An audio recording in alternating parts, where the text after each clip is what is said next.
মুস্তাফা নবী সাল্লাল্লাহু আলা শাফাআতের কান্ডারি রাসূলুল্লাহ ইয়া মুহাম্মদ মুস্তাফা নবী সাল্লাল্লাহু ইয়া মুহাম্মদ মুস্তাফা নবী সাল্লাল্লাহু খুদার খাস নূরে তৈয়ারি যিনি গায়েবের কথা যার মুখে শুনি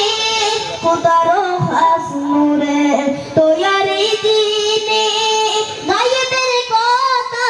যার মুখে শুনি দুসরা কোনো মাবুদ নাই এক আল্লাহ ইয়া মুহাম্মদ মুস্তাফা নবী সাল্লাল্লাহু আলা ইয়া মুহাম্মদ মুস্তাফা নবী